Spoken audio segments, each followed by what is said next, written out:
E a execução da argamassa propriamente dita é realizada em duas camadas, emboço e reboco. No entanto, o espaço de tempo de execução entre elas é muito pequeno, em torno ali de 2 a 3 horas, para que elas formem uma única camada.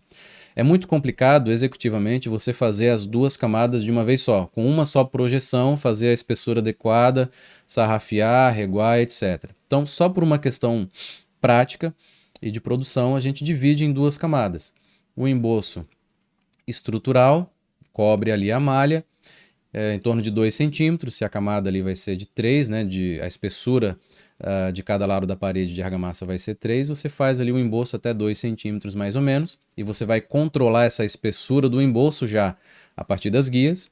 2 ou 3 horas depois, assim que ele apresentar uma secagem, né, não chega a secar, mas um aspecto adequado, né, para receber a próxima camada, você já aplica outra camada. Claro que isso vai depender das condições climáticas, né, se choveu, se está chuviscando, se está um sol muito forte.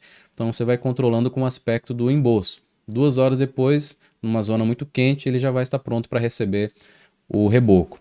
E antes de chegar com o reboco, você dá aquela molhadinha padrão que os pedreiros já sabem, né, que é de praxe. Isso para que as duas camadas formem-se em uma única.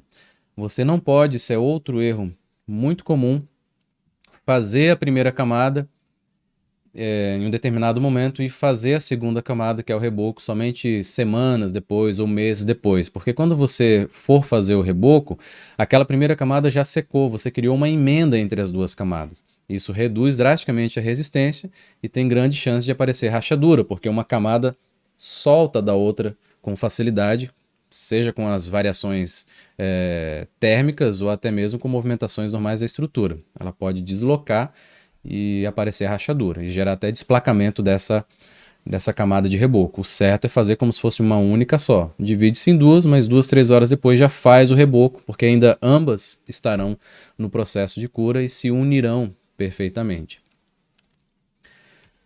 A execução do reboco estrutural está aqui. Olha só, as mestras, né? Já estão ali desde o início, definindo a espessura desse reboco. Fica com esse aspecto meio ondulado mesmo por causa dos bicos da caneca. São geralmente 4 bicos, então ela concentra mesmo na frente desses bicos, né? Então fica essa ondulaçãozinha. E o painel também é ondulado, então às vezes isso aflora também na superfície.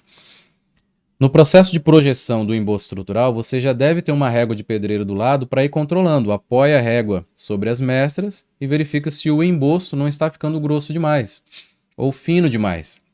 É importante ter esse cuidado. Às vezes a pessoa demora um pouco com a caneca parada em algum ponto e acaba gerando um acúmulo de argamassa ali, de modo que ela saia do limite estabelecido pelas guias. Então você já vai lá e tira na hora, corta com a régua aquela parte, porque você só quer chegar no limite das mestras na segunda etapa, que é o reboco.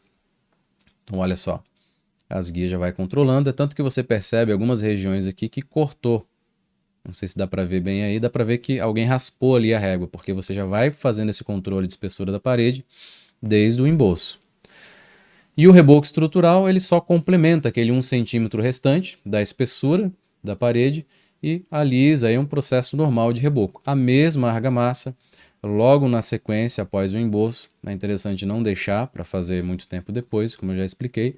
E aí o aspecto de reboco é normal, régua, desempenamento. Tem que cuidar também com o desempenho, muitos fazem esse desempenamento antes da hora, ou seja, a massa ainda está muito crua e vai lá desempenar, acaba mexendo demais a massa e descolando nas suas redondezas e acaba gerando fissuras também por conta disso. Isso também acontece no tijolo, os pedreiros sabem, você não pode antecipar o desempenho que até o reboco de tijolo vai aparecer rachaduras, fissuras, né? Então a parede de acabado fica assim. As paredes devem ser todas rebocadas antes de prosseguir para as lajes ou para o pavimento superior. Tem que deixar todas elas prontas. É muito comum o pessoal fazer só o emboço, passa por pavimento de cima, faz só o emboço e depois no final faz um rebocão geral. Não é o ideal. Vai dar problema sempre? Não, tem obra que não dá problema, mas as chances de dar problema de fissuras e perda de resistência são gigantescas. O procedimento ideal é este: deixa tudo pronto, as camadas são como que uma única argamassa, e aí você vai ter a garantia da qualidade e a garantia também de uma obra anti-fissuras.